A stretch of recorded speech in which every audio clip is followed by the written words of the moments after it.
Hallelujah.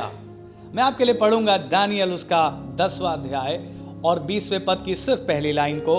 वहां लिखा है, तब उसने कहा, क्या तू जानता है कि मैं किस कारण तेरे पास आया हूं?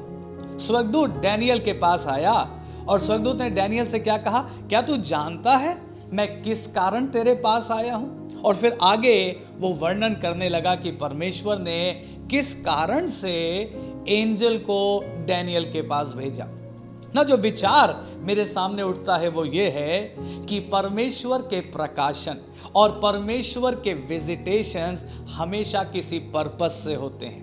आप मेरी बात को ध्यान से समझें। परमेश्वर जब अपने स्वर्गदूतों को भेजता है या परमेश्वर अपनी आवाज को भेजता है या परमेश्वर खुद जब किसी से मिलने आता है, it is always for a purpose. वो किसी ना किसी उद्देश्य से।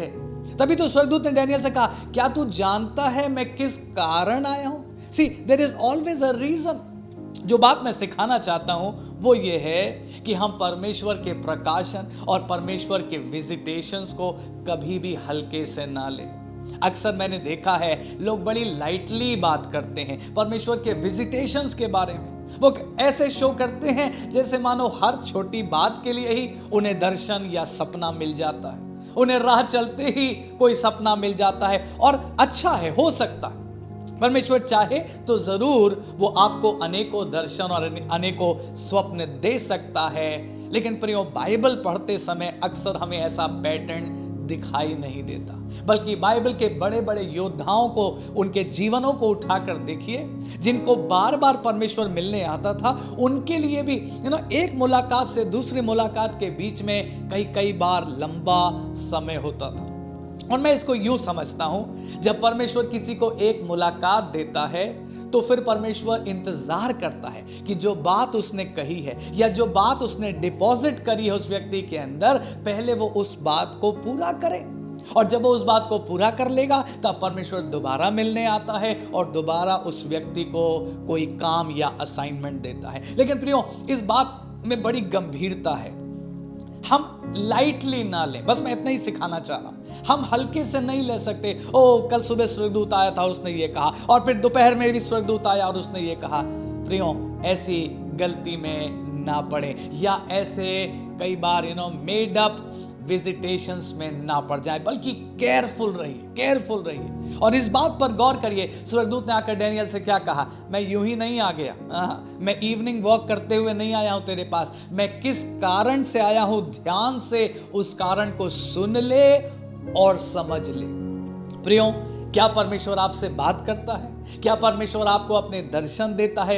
याद रखिएगा, हमेशा उन दर्शन के पीछे कोई ना कोई कारण होगा, कोई ना कोई उद्देश्य होगा। परमेश्वर की उपस्थिति हल्की नहीं है। मैं इसको यूं कहना चाहता हूं, परमेश्वर से मुलाकात हमेशा हमारे जीवनों को बदलेगी।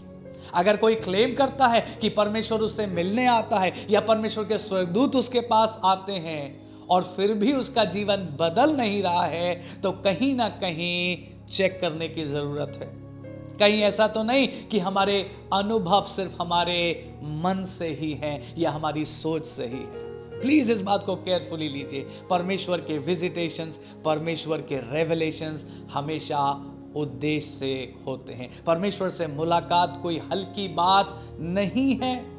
मुझे याद आ रहा है जब शाऊल अभी राजा नहीं बना था और वो सैमुएल नबी से मिलने गया और सैमुएल नबी ने शाऊल से कहा, परमेश्वर ने तुझे चुना है ताकि तू इज़राइल का प्रधान हो जाए ना। शाऊल विश्वास नहीं कर पा रहा था, तो सैमुएल ने कहा, अच्छा सुन, अब तू जब मेरे पास से लौटेगा ना तो तुझे रास्ते में कुछ भविष्यद्वक्ता मिलेंगे और जैसे ही तू उनको देखेगा, उनसे मिलेगा, वैसे ही परमेश्वर का आत्मा तुझ पर भी उतरेगा और तू परिवर्तित हो जाएगा। इस बात पर गौर करिए, जब परमेश्वर का आत्मा तुझ पर आएगा तू परिवर्तित हो जाएगा। You will be transformed. तो परमेश्वर के प्रकाशन, परमेश्वर के विजिटेशंस हमेशा हमको बदलेंगे, हमेशा एक उद्देश्य से मिलेंगे और जब हम उस उद्देश्य को पूरा कर लेंगे तब परमेश्वर दोबारा हमें प्रकाशन या विजिटेशन देगा। सो मेहरबानी से याद रखें, फॉल्स आइडिया में ना पड़ें, फॉल्स फीलिंग्स में ना चलें, बल्कि परमेश्वर के